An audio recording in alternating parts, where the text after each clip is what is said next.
Hi friends, சிற்றமழை சுடரை serial நீ வரப்போகிற எபிசோட்ஸ்க்கான ப்ரோமோ தான் அந்த வீடியோவில் பார்க்க போகிறோம். அடுத்தடுத்த சுவாரஸ்யங்களை தெரிஞ்சுக்க வீடியோவை ஸ்கிப் பண்ணாமல் கடைசி வரைக்கும் பாருங்கள். வெற்றி ஏற்கனவே பயந்துட்டு தான் இருந்தார். கண்டிப்பாக கர்ணா இப்போ இருக்கிற மனநிலைமையில் சுடர் வெற்றியோட குழந்தை அப்படிங்கிற விஷயம் தெரிஞ்சதுன்னா கண்டிப்பாக அவர் குழந்தைய கூட ஏதாவது பண்ணுறதுக்கு தயங்க மாட்டார் அப்படிங்கிற மாதிரி.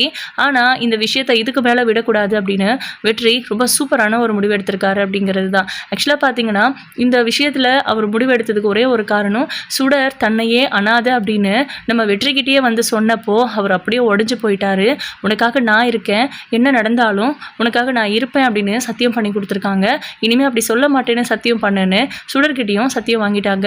அது மட்டும் இல்லை, நான் இனிமேல் ஸ்கூலுக்கு போகக்கூடாது, அப்படியே ஸ்கூலுக்கு போனாலும் வேறு ஏதாவது ஸ்கூலில் தான் எங்கள் அம்மா சேர்த்து விடுவாங்க. அவங்க இங்கேருந்து போகிற வரைக்கும் அவங்க வீட்டில் இருந்தே எனக்கு சொல்லிக் கொடுக்குறதாகவும் எக்ஸாமுக்கு மட்டும் நான் வீட்டுக்கு போகிறதாகவும் சொன்னாங்க அப்படின்ட்டு. ஆனால் சுடர் ஸ்கூலுக்கு டெய்லி வந்தால் மட்டும்தான் வெற்றியால் குழந்தைய டெய்லி பார்க்க முடியும். ஒரு நாள் பார்க்கலனா பொழுது போக மாட்டேங்குது அப்படிங்கிற மாதிரி அவருக்கு மனசுக்குள்ளே ஏகப்பட்ட சிந்தனைகள் ஓடிட்டு இருந்துச்சு. ஸோ அதனால தான் வந்து சுடர்கிட்ட கூட இதை பற்றி டீட்டெயிலாக சொல்லாமல், நீ ஸ்கூலுக்கு போவ, உங்கள் வீட்டில் இருக்கிற எல்லாரும் உன்னை ஸ்கூலுக்கு அனுப்புவாங்க, அந்த மாதிரி நான் பண்ணுறேன் சரியா அப்படின்னு சொல்லி ஒரு நம்பிக்கை வார்த்தை சொல்லவும் சுடர் முகத்தில் சிரிப்பு வருது. நீ இப்படி சிரிச்சுட்டே இருக்கணும் சுடர், அதுக்காக நான் என்னனாலும் பண்ணுவேன் அப்படின்னு சொல்ல வராங்க. அதை சொல்லும்போது என் மேலே எதுக்கு கேப்டன் உங்களுக்கு இவ்வளோ பாசம் அப்படின்னு சுடர் கேட்குறாங்க. ஏன்னா நீ என்னோட பொண்ணுடா அப்படின்னு உள்ளுக்குள்ளே சொல்லிக்கிட்டு இருக்காரு. கேப்டன் உங்களை தான் கேட்குறேன், எதுக்கு உங்களுக்கு என் மேலே இவ்வளோ அன்பு? ஏன்னா அம்மு தான் என் மேலே இவ்வளோ பாசமாக இருக்காங்க, அதுக்கப்புறமா மாமா இருப்பாங்க, இப்போ நீங்களும் என் மேலே ரொம்ப பாசமாக இருக்கீங்க, உங்களை எனக்கு ரொம்ப பிடிச்சிருக்கு அப்படின்னு சொல்கிறாங்க. ரொம்ப தேங்க்ஸ்டா அப்படின்னு சொல்கிறாங்க. அப்பாவா உனக்கு என்னை பிடிக்கல, ஆனால் ஒரு கேப்டனாக ஒரு ஃப்ரெண்டாக உனக்கு என்னை பிடிச்சிருக்கு, சீக்கிரமாகவே நீங்கள் என்னோட அப்பா அப்படின்னு சொல்லி என்னை நீ ஏற்றுப்ப அப்படின்னு மனசுக்குள்ளே சொல்லி வருத்தப்பட்டுருக்காரு. அப்போது நம்ம சுடர் இருந்துட்டு சரிங்க கேப்டன், அம்மு தேடுவாங்க, நான் போகிறேன் அப்படின்னு. அதனோட கையில் அப்படின்னு கேட்குறாங்க. சாமியோட குங்குமம் அம்முவுக்கு கொடுக்கறதுக்காக எடுத்துக்கிட்டேன் அப்படின்னு சொல்கிறாங்க. எனக்கெல்லாம் கொடுக்க மாட்டியா அப்படின்னு கேட்குறாங்க. உங்களுக்கு எதுக்கு, உங்களுக்கு என்ன உடம்பு சரியில்லையா? அம்மாவுக்கு தான் உடம்பு சரியில்லை அப்படின்றாங்க. இல்லை, நான் உனக்காக ஒரு விஷயம் செய்ய போகிறேன்ல, அதுக்கு நீ எனக்கு ஒரு விஷ் பண்ணுறதா இருக்கட்டுமே அப்படின்றாரு. ஓ அப்படி சொல்கிறீங்களா, ஓகே ஓகே அப்படின்னு சொல்லி சுடர் வெற்றியோட நெத்தியில் குங்குமம் வச்சு, நீங்கள் எனக்காக ஸ்கூலுக்கு நான் எங்கள் வீட்டில் இருக்கிறவங்கெல்லாம் அனுப்புகிற மாதிரி கிரேட்ஃபுல்லாக ஒரு மேஜிக் பண்ணிடுங்க கேப்டன் அப்படின்னு சொல்லி விஷ் பண்ணுறாங்க. மேஜிக்கா அப்படின்னு. ஆமாம், வீட்டில் இருக்கிற எல்லாருமே நான் ஸ்கூலுக்கு போகக்கூடாதுன்னு சொல்லும்போது நீங்கள் நான் ஸ்கூலுக்கு போவேன், அதுவும் நீங்கள் எல்லாரையும் சொல்ல வைப்பீங்கன்னு சொல்கிறீங்கல்ல, அப்போ அது மேஜிக் தானே அப்படின்றாங்க சுடர். சரிடா, நான் வேணா வீட்டில் ட்ராப் பண்ணவா அப்படின்னு கேட்குறாங்க. இல்லை கேப்டன், நான் போய்ப்பேன் அப்படின்னு சொல்லிட்டு சுடர் கிளம்பி வீட்டுக்கு போயிடுறாங்க. போகும்போது டல்லாக போனாங்க, வரும்போது ரொம்ப நல்லா பிரைட்டாக வராங்களே சுடர் அப்படின்னு சொல்லி நம்ம அபி இருந்துட்டு கேட்குறாங்க. என்ன சுடர், எங்கே போயிட்டு வர அப்படின்னு சொல்லிட்டு தானே அம்மா போனேன், கோவிலுக்கு போயிட்டு வரேன்னு அப்படின்றாங்க. இங்கே பாரு, உன் இஷ்டத்துக்கு தனியெல்லாம் எங்கேயும் போகக்கூடாது அப்படின்றாங்க. நான் உங்ககிட்ட கேட்டுட்டு தானே போனேன் அப்படின்றாங்க. சரி சரி, எதுக்காக போனேன், என்ன வேண்டிக்கிட்ட சாமிக்கிட்ட அப்படின்னு கேட்குறாங்க.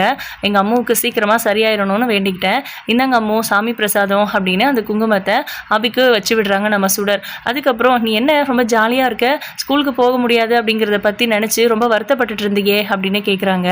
ஆமாம், ஆனால் நீங்களே என்ன ஸ்கூலுக்கு போகணும்னு சொல்லுவீங்க அப்படின்றாங்க. எப்படி அப்படின்னு கேட்குறாங்க. தெரியல, அந்த காட் கிட்ட நான் போயிட்டு சொல்லிட்டு வந்திருக்கேன், எனக்காக காட் அது பண்ணுவார் அப்படின்னு சொல்கிறாங்க. நிஜமாவா? சரி பார்க்கலாம், ஆனால் சுடர் மனசில் ஆசை வச்சுக்காத, அப்படி ஏதாவது ஒரு மேஜிக் நடக்குதான்னு பார்ப்போம் அப்படின்னு. மேஜிக் தான் ஆமோ, கண்டிப்பாக நடக்கும் பாருங்க அப்படின்னு சொல்லிட்டு இருக்காங்க. இப்போது நம்ம வெற்றி பார்த்திங்கன்னா நர்மதா மேம் கிட்ட பேசுகிறதுக்காக ஸ்கூலுக்கு வந்திருக்காங்க.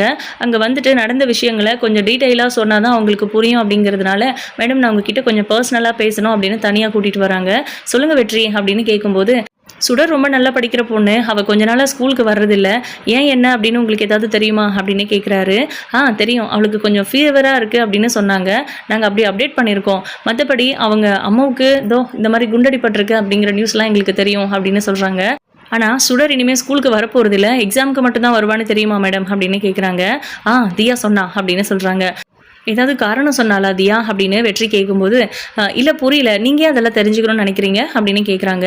இல்லை, சுடர் ரொம்ப நல்லா படிக்கிற பொண்ணு, அவள் ஸ்கூலுக்கு வந்தால் இன்னும் நல்லா மார்க் ஸ்கோர் பண்ணுவா, அது உங்களுக்கு நல்லா தெரியும்ல, தியாவும் சுடரும் நல்லா படிக்கிற பிள்ளைங்க தான், ஆனால் தியாவே வந்து பீட் பண்ணுற அளவுக்கு சுடர் நல்லா படிப்பா, அது உங்களுக்கு நல்லாவே தெரியும். ஸ்கூலுக்கு வரலன்னா கண்டிப்பாக அவளுக்கும் லாஸு உங்களுக்கும் லாஸ் தானே, அவளை மறுபடியும் ஸ்கூலுக்கு வர வைக்கலாம்ல அப்படின்றாங்க. ஒரு குழந்தைய ஸ்கூலுக்கு அனுப்பணுமா வேண்டாமா அப்படிங்கிறது டெசிஷன் எடுக்கிற அந்த ஃபுல் ரைட்ஸ் வந்து பேரண்ட்ஸ்க்கு தான் இருக்குது. அவங்க அம்மா அனுப்ப மாட்டேன்னு சொல்கிறதுக்கு நான் என்ன சார் பண்ண முடியும் அப்படின்றாங்க. ஓ, அவங்க அம்மா அனுப்ப மாட்டேன்னு சொன்னது உங்களுக்கு தெரியுமா அப்படின்னு கேட்குறாங்க. அதான் சொன்னனே, தியா சொன்னா அவங்க வீட்டில் ஏதோ பிரச்சனை போல இருக்குது, அவங்க டெம்பரவரியாக தான் அங்கே ஸ்டே பண்ணிட்டு இருப்பாங்க அப்படிங்கிற மாதிரியும், கொஞ்ச நாள் கழித்து அவங்க அங்கேருந்து வேறு இடத்துக்கு போயிடுவாங்கங்கிறதுனால எக்ஸாம் மட்டும் எழுதுறதுக்கு இந்த ஸ்கூலுக்கு வந்துட்டு வேறு ஸ்கூல் சேஞ்ச் பண்ணுறதா சொல்லியிருக்காங்க. ரொம்ப ரிஸ்க் எடுத்து இந்த ஸ்கூலுக்கு அந்த பொண்ணு அட்மிஷன் வாங்கிட்டு போனா, ஆனால் பாருங்கள் பாதியிலேயே அந்த பொண்ணோட படிப்பு நிற்கிற மாதிரி எனக்கு தோணுது அப்படின்றாங்க. இல்லை அவள் வீட்லேயே உட்காந்து படிக்கிறதா தான் இருக்குது, எக்ஸாமுக்கு வர அப்படின்னா படிப்பெல்லாம் விடுற மாதிரி இல்லை, பட் அவள் ரெகுலராக ஸ்கூலுக்கு வரணும்னு ஆசைப்படுறா. அவள் ரெகுலராக ஸ்கூலுக்கு வந்தால் தானே நானும் அவளை டெய்லி பார்க்க முடியும் அப்படின்றாங்க. நான் என்ன பண்ணணும்னு நினைக்கிறீங்க அப்படின்ட்டு, நீங்கள் அவங்க வீட்டில் இருக்கிறவங்க கிட்ட பேசுங்க, சுடருக்காக அவள் ரெகுலராக ஸ்கூலுக்கு வர மாதிரி உங்களால் ஏதாவது பண்ண முடியுமா மேடம் அப்படின்னு கேட்குறாங்க. வெற்றி, நான் ஒரு விஷயம் உங்ககிட்ட கேட்பேன், நீங்கள் தப்பாக எடுத்துக்க மாட்டீங்களே அப்படின்னு கேட்குறாங்க. சொல்லுங்கள் மேடம் அப்படின்ட்டு. இல்லை, எவ்வளோ பிள்ளைங்க இருக்காங்க, ஏன் மகேஷ் கூட உங்கள் வீட்டு பையன், அவன் மேலே கூட நீங்கள் இந்த அளவுக்கு கேர் எடுத்துக்கிட்ட மாதிரி நான் பார்த்ததே இல்லை, அது என்ன சுடர் மேலே மட்டும் உங்களுக்கு அவ்வளோ பாசம் அவ்வளோ கேர் அப்படின்னு கேட்குறாங்க. அப்போது வெற்றி வந்து ஒரு மாதிரி தகச்சு போய் நிற்கிறாரு. மிஸ்டர் வெற்றி, உங்களை தான் கேட்குறேன், பதில் சொல்ல விருப்பம் இல்லைன்னா பரவாயில்ல, பர்சனலாக உங்களுக்கு ஏன் சுடர் மேலே அவ்வளோ பாசம் அப்படின்னு தான் எனக்கு டவுட்டாக இருக்குது அப்படின்றாங்க. ஆமாம் மேடம், நீங்கள் சந்தேகப்பட்டது உண்மைதான், சுடருக்கும் எனக்கும் ஒரு பிரிக்க முடியாத உறவு இருக்குது அப்படின்னு சொல்கிறாங்க. இல்லை புரியல, நீங்கள் எனக்கு கொஞ்சம் ஓப்பனாகவே சொல்லிடுங்களேன் அப்படின்னு கேட்குறாங்க. நான் உங்களை ஃபோர்ஸ் பண்ணி கேட்கல, சொல்ல விருப்பம் இல்லைனா சொல்லலைன்னா பரவாயில்ல அப்படின்றாங்க. இல்லை மேடம், உங்ககிட்ட நான் சொன்னால் இன்னும் கூட சுடரை நீங்கள் நல்ல விதமாக பார்த்துப்பீங்க, அவள் எந்த நிலமையில் இருக்காங்கிறது உங்களுக்கு தெரிஞ்சால் அவளுக்கு நல்லது தான் அப்படிங்கிற மாதிரி சொல்கிறாங்க. சொல்லுங்கள் வெற்றி, என்னால் முடிஞ்ச ஹெல்ப்பை பண்ணுறேன் அப்படின்றாங்க. சுடர் வேறு யாரும் இல்லை, அவள் என்னோட பொண்ணு அப்படின்றாங்க. உங்களோட பொண்ணா? அப்போ ஹபி அப்படின்னு கேட்குறாங்க. ஆமாம் மேடம், அவள் என்னோடய ஒய்ஃப் அப்படின்னு சொல்கிறாங்க. நீங்கள் 2 பேரும் டிவோர்ஸ் வாங்கிட்டீங்களா, பிரிஞ்சிட்டிங்களா அப்படின்னு கேட்குறாங்க. மேடம், அது வந்து பர்சனல், அதெல்லாம் என்னால் சொல்ல முடியாது, இப்போதைக்கு நானும் அபியும் பிரிஞ்சிருக்கோம், ஃப்யூச்சரில் நாங்கள் சேருவோமா இல்லையாங்கிறதெல்லாம் என்னால் கரெக்டாக சொல்ல முடியல. ஆனால் எனக்கும் அவளுக்கும் பிறந்த பாவத்துக்காக அந்த குழந்தை எவ்வளோ தான் அனுபவிக்கும், அந்த குழந்தைக்கு இன்னுமே நான் தான் அவளோட அப்பான்னு தெரியாது. அதே மாதிரி எனக்கு இந்த விஷயம் தெரியும் அப்படிங்கிறதே அபிக்கு தெரியாது. ஏன்னா அவங்க ஜெயிலில் இருந்தாங்கல்ல 10 வருஷமாக, என் குழந்தை ஜெயிலில் நிறைய கஷ்டங்களையும் துன்பங்களையும் அனுபவிச்சுட்டு இருந்திருக்கா. ஆனால் இப்போ ரீசண்டாக தான் அவள் என்னோட குழந்தை அப்படிங்கிற விஷயமே எனக்கு தெரியும். அதுக்கு முன்னாடியே சுடர் மேலே எனக்கு அன்பு இருந்துச்சு, ஆனால் இப்போது அவள் அழுகிறத என்னால் பார்க்கவே முடியல. அவள் ஆசை ஸ்கூலுக்கு வரணுங்கிறது, அதை நிறைவேற்ற முடியலன்னா நான்லாம் என்ன அப்பா அப்படின்னு சொல்லி வருத்தப்பட்டு கேட்குறாரு. சரிங்க வெற்றி, இந்த விஷயத்தில் இதுக்கு மேலே நான் வேறு எதுவும் தெரிஞ்சுக்க விரும்பலை, இந்த விஷயத்தை தெரிஞ்சுக்கிட்டதே எனக்கு பிபி ரைஸ் ஆயிரும் போல இருக்குது, அவ்வளோ டென்ஷன் ஆகுது. சரி ஓகே, அந்த குழந்தைக்காகவாச்சும் நான் பேசுகிறேன் அப்படின்ட்டு. அப்புறம் மேடம், இந்த விஷயம் அதாவது சுடர் என் பொண்ணு அப்படிங்கிறத யார்கிட்டையும் சொல்லிடாதீங்க, எனக்கு தெரிஞ்சிருச்சு சுடர் என் குழந்தை அப்படிங்கிறது அவங்க அம்மாவுக்கு தெரிய வேண்டாம் அப்படின்றாங்க. சரிங்க சார், நான் ஏன் இதை பற்றி பேச போகிறேன், ஜஸ்ட் தெரிஞ்சுக்கணும்னு தோணுச்சு அதுக்காக கேட்டேன் அப்படின்றாங்க.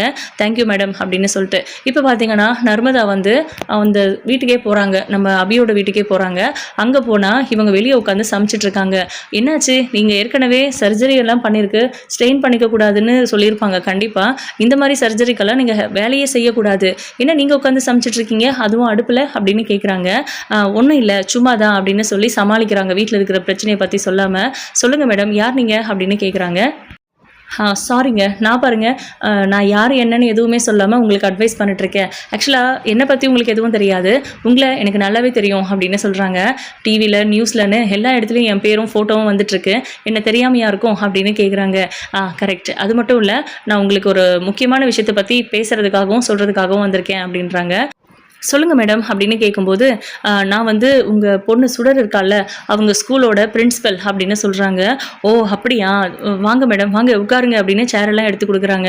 பரவாயில்ல இருக்கட்டும் அப்படின்னு சொல்லிட்டு, வாங்க மேடம் பரவாயில்ல உட்காருங்க அப்படின்னு உட்கார வச்சுட்டு, காஃபி சாப்பிட்றீங்களா, காஃபி வைக்கவா அப்படின்னு, நீங்களே ஏற்கனவே உடம்பு முடியாமல் இருக்கீங்க, வாங்க உட்காருங்க, உங்ககிட்ட கொஞ்சம் பேசணும் அப்படின்னு சொல்லி, சுடர் ஏன் ஸ்கூலுக்கு அனுப்பலை அப்படின்லாம் அதை பற்றி விசாரிக்கிறாங்க.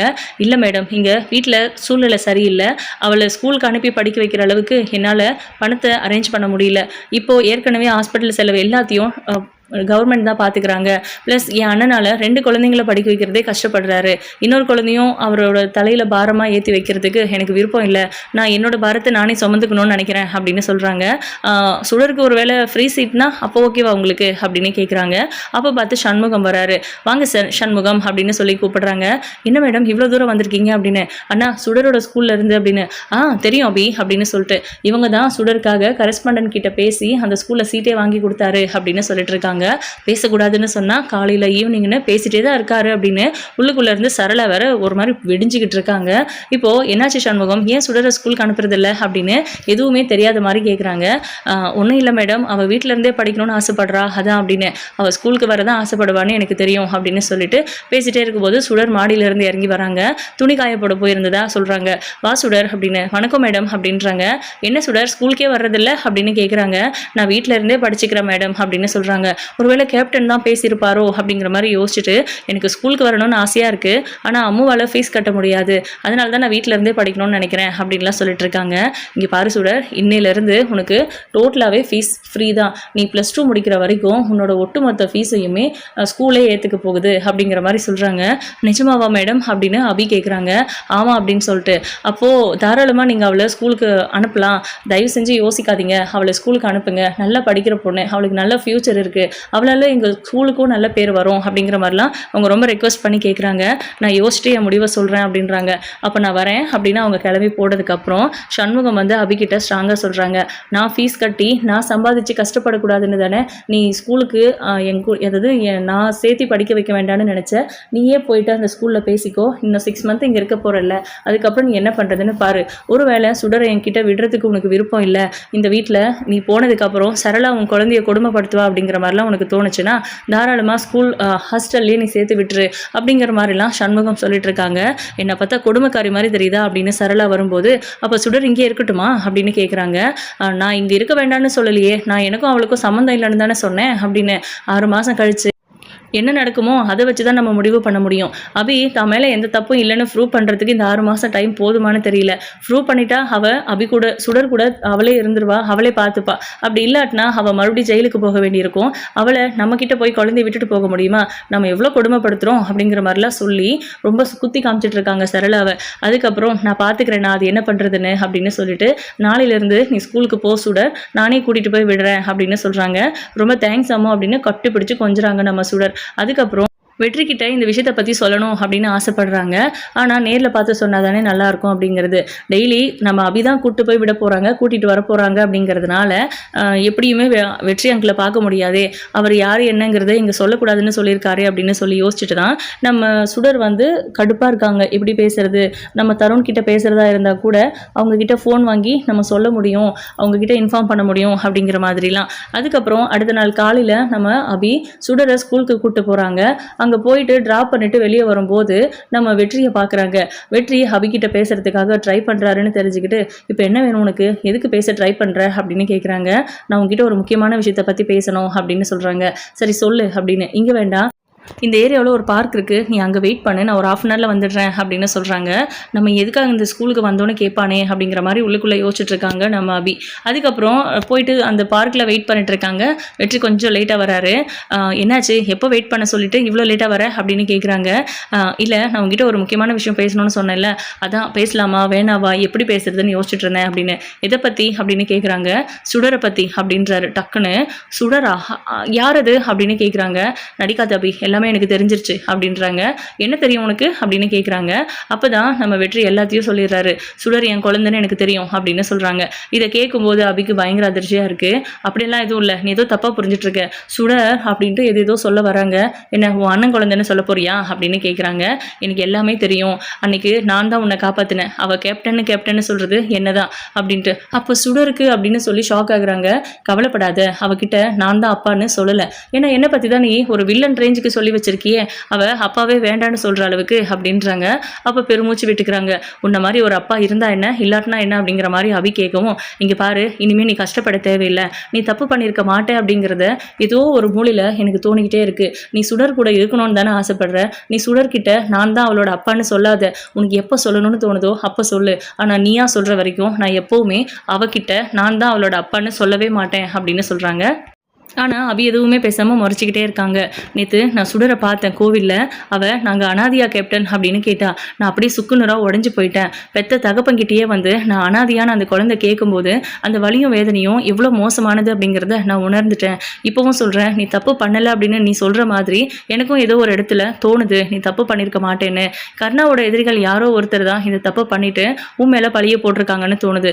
நீ அந்த வீட்டுக்கு வரணும், கண்டிப்பாக நீயும் சுடரும் அந்த வீட்டில் வந்து என் பொண்டாட்டி பிள்ளையாக இருந்தீங்க அப்படின்னா கண்டிப்பாக சீக்கிரமாகவே எல்லா உண்மைகளையும் கண்டுபிடிச்சிடலாம். என் பேச்சை கேளு, நீ மறுபடியும் அந்த வீட்டுக்கு வரணும் அப்படின்னு கேட்குறாங்க. அதுக்கெல்லாம் வாய்ப்பே இல்லை அப்படின்னு. உன் அண்ணன் வீட்டில் என்ன நடந்துச்சு அப்படிங்கிறது எல்லாத்தையுமே சுடர் என்கிட்ட சொல்லிட்டான். அதுக்காக அவளை நீ வரலன்னா கூட பரவாயில்ல, சுடரை போய் அடிக்காத திட்டாத, அவள் பயந்துக்கிட்டே தான் சொன்னான். என் மேலே இருக்கிற நம்பிக்கையில் சொல்லிட்டா. ஒரு கேப்டனா என்ன அவளுக்கு பிடிக்குது, ஆனால் தகப்பனா அவளுக்கு பிடிக்கவே இல்லை அப்படிங்கிற மாதிரி சொல்லிட்டு இருக்காங்க. சரி, இப்போ நான் உன் வீட்டுக்கு, அதாவது கர்ணாவோட வீட்டுக்கு வரேன்னு வச்சுக்கோயேன். அந்த மிருகத்துக்கு நான் தான் அந்த குழந்தை என்னோட குழந்தைன்னு தெரிஞ்சதுன்னா என்ன நடக்கும்னு தெரியும்ல அப்படின்றாங்க. நான் அதை கர்ணா கிட்ட பேசிக்கிறேன் அப்படின்றாங்க. என்ன பேசுவேன், கர்ணா கிட்ட போய் சுடர் என் குழந்தைன்னு சொல்லுவியா அப்படின்னு. அப்படி சொன்னா சுடருக்கு தெரிஞ்சிருமே அப்படின்றாங்க. தெரிஞ்சா தெரியட்டும், அதுல எனக்கு எந்த பிரச்சனையும் இல்லை. சுடர்கிட்ட நான் பேசிக்கிறேன், அவ உன்னை வெறுக்க மாட்டா, அவன் மேல பாசத்தை காட்டுவா, நம்ம 3 பேரும் சந்தோஷமா வாழலாம். ஆனா அதுக்கு முன்னாடி நான் இந்த 6 மாசத்துல என் மேல எந்த தப்பும் இல்லைன்னு நான் ப்ரூவ் பண்ணணும் அப்படிங்கிற ஒரு மைண்ட் செட்ல இருக்கேன். அதுக்கு நீ உதவி பண்ணுவியா அப்படின்னு கேட்குறாங்க. ஆனா அபி, நீ எந்த தப்பும் பண்ணலைல்ல, சத்தியமா நீ அக்காவை கொலை பண்ணல அப்படின்னு கேட்குறாங்க. இல்லை அப்படின்னு சொல்கிறாங்க. சரி ஓகே, நான் இந்த விஷயத்த நம்புகிறேன். ஆனால் யார் பண்ணாங்க அப்படிங்கிறத நம்ம தான் கண்டுபிடிக்கணும் அப்படின்றாங்க. நான் அந்த வீட்டுக்கு வந்தனாவே கர்ணா என்னை உள்ளவே விடமாட்டான் அப்படின்னு சொல்கிறாங்க. அது ஏன் பிரச்சனை, கர்ணா கிட்ட நான் பேசிக்கிறேன் அப்படின்னு சொல்கிறாங்க. சரி ஓகே அப்படின்னு சொல்லிட்டு இப்போ பார்த்தீங்கன்னா நம்ம அபி ஒத்துக்கிறாங்க வர்றதுக்கு. ஆனால் சுடர்கிட்ட என்ன சொல்லுவேன் அப்படின்னு கேட்கும்போது, அதான் சொன்னியே நான் தான் அவளோட அப்பான்னு சொல்லிடுவேன்னு அப்படின்றாங்க. கர்ணா கிட்ட அப்படின்னு, கர்ணா கிட்ட இருந்து உன்னையும் சுடரையும் காப்பாற்ற வேண்டியது என்னோட பொறுப்பு. என்னை தாண்டி அவனால் எதுவும் பண்ண முடியாது. திருடன் கையிலேயே சாவி கொடுத்த மாதிரி அவன் உன்னை எதுவும் பண்ணாமல் இருக்கணும்னா நீ என் கண் பார்வையில் அதே வீட்டில் இருக்கணும் அப்படின்றாங்க. சாப்பாட்டில் விஷம் வச்சு கொலை பண்ணுறதுக்கு கூட அவங்களுக்கு வாய்ப்பு இருக்குது அவங்க பண்ணுறதுக்கு அப்படின்றாங்க. அப்போ தான் ஒருவேளை பார்வதி அக்காவுக்கும் அந்த மாதிரி ஏதாவது நடந்திருக்குமா அப்படிங்கிற மாதிரி யோசிக்கிறாங்க. ஃபஸ்ட்டு பார்வதி அக்காவோட போஸ்ட்மார்ட்டம் ரிப்போர்ட் வாங்கணும். அதுக்கப்புறம் தான் என்ன நடந்துச்சு அப்படிங்கிறதையே நம்மளால் கெஸ் பண்ண முடியும். என்ன நடந்துச்சு, எதனால் அவங்க இறந்தாங்க அப்படிங்கிறத தெரிஞ்சதுன்னா அதை யார் பண்ணியிருப்பாங்கன்னு நம்மளால் கெஸ் பண்ண முடியும் அப்படின்றாங்க. சரி ஓகே, ஆனால் யார் பண்ணாங்கன்னு எனக்கு தெரியும், அதை நான் என் வாயால் சொல்ல மாட்டேன், நீயே கண்டுபிடி அப்படின்னு சொல்கிறாங்க. சரி ஓகே அப்படின்னும் சுடர் என் கூடவே இருக்கிறதுக்காக ஒரு ஏற்பாடு அப்படிங்கிறதுனாலையும் ஓகே சொல்கிறாங்க. ஒருவேளை கர்ணா அந்த வீட்டில் வேண்டான்னு சொல்லிட்டா என்ன பண்ணுவேன் அப்படின்னும் போது, நம்ம வேற ஒரு வீடு எடுத்து இருக்கலாம் அப்படின்றாங்க. முடியாது, எனக்கு அந்த வீட்டில் இருக்கணும், அப்போ தான் எனக்கு தடையும் கிடைக்கும் அப்படின்னு சொல்கிறாங்க. அப்படி சொல்கிறியா, சரி ஓகே அப்படின்னு சொல்லி நம்ம அபியையும் சுடரையும் கூப்பிட்டுட்டு அந்த வீட்டுக்கு போகிறாங்க. எங்கே போகிறோம் அப்படின்னு நம்ம சுடர் கேட்கும்போது, அங்கே போனதுக்கப்புறம் சொல்கிறேன் அப்படின்ட்டு அங்கே போனால் மகேஷோட வீடுன்னு அவ்வளோ சந்தோஷப்படுறாங்க சுடர். அதுக்கப்புறம் தான் நம்ம கர்ணா வந்து சுடரை கூப்பிட்டுட்டு உள்ளே போகும்போது ஃபஸ்ட்டு சந்தோஷப்படுறாரு. அபி பக்கத்தில் இருக்கிறத பார்த்துட்டு, இவளை எதுக்குடா கூட்டிகிட்டு வந்த அப்படின்னு கேட்குறாங்க. கர்ணா, நான் உங்ககிட்ட உண்மையை சொல்லிடுறேன் அப்படின்னு சொல்லிட்டு, இது என்னோட குழந்தை அப்படின்னும் அபியை பற்றியும் சொல்லிடுறாங்க. இதை கேட்ட உடனே பயங்கரமாக ஷாக் ஆகுறாரு கர்ணா. அதிர்ச்சியாக இருக்குது, ப்ளஸ் கோபமாகவும் இருக்குது. ஏன்டா என்கிட்ட இத்தனை நாள் சொல்லலை அப்படின்னும் போது, எனக்கே இப்போ தான் தெரியும் அபி ஏதோ ஒரு மூலையில் தப்பு பண்ணியிருக்கான்னு தோணுனாலும் அவள் தப்பு பண்ணியிருக்க மாட்டா அப்படின்னும் எனக்கு தோணுது. ஏன்னா இந்த குழந்தைய அவ்வளோ நல்லா வளர்த்துருக்கா அப்படின்னு. சுடருக்கு வேற ஷாக்கிங்காக இருக்குது. எதுக்காக கேப்டன் அவர் தான் என்னோட அப்பான்னு சொல்கிறாருன்னு புரியலையே அப்படிங்கிற மாதிரி யோசிச்சுட்டு இருக்காங்க. கண்டிப்பாக சுடருக்கும் நிறைய கேள்விகள் இருக்கும், கேட்பாங்க. இதுக்கெல்லாம் என்ன பதில் சொல்ல போகிறார் வெற்றி அபி அப்படின்னு தெரியல. ஸோ ஃபைனலி நம்ம கர்ணா அந்த வீட்டில் தங்குறதுக்கு அனுமதி கொடுக்க முடியாது அப்படின்னு சொல்கிறாரு. அவங்க இங்கே தான் தங்குவாங்க, இல்லாட்டினா நானும் இங்கே இருக்க மாட்டேன் அப்படின்னு சொல்லும்போது, அதெல்லாம் முடியாது, நீ என் கூட தான் இருக்கணும் அப்படின்னும், நான் சாகிற வரைக்கும் என் நல்லா இருப்பேன்னு சொன்னியடா அப்படின்லாம் சண்டை போட ஆரம்பிக்கிறாரு. அதுக்காக என் குழந்தைய விட்டுற முடியுமான்னு நேற்று வந்தது இது அப்படின்னு பிடிச்சி தள்ளி விடவும் வெற்றிக்கு பயங்கரமாக கோவம் வந்து கர்ணாவை அடிக்கவே போயிடுறாரு குழந்தை மேலே கை வச்சதுனால. ஸோ இதுக்கப்புறம் என்ன நடக்க போகுது, கர்ணாவும் வெற்றியும் எதிரெதிராக ஆயிட்டாங்க அப்படின்னா நம்ம அபி உண்மையை சொல்லுவாங்களா வெற்றி கிட்ட என்னங்கிறத வெயிட் பண்ணி பார்க்கலாம். Thank you.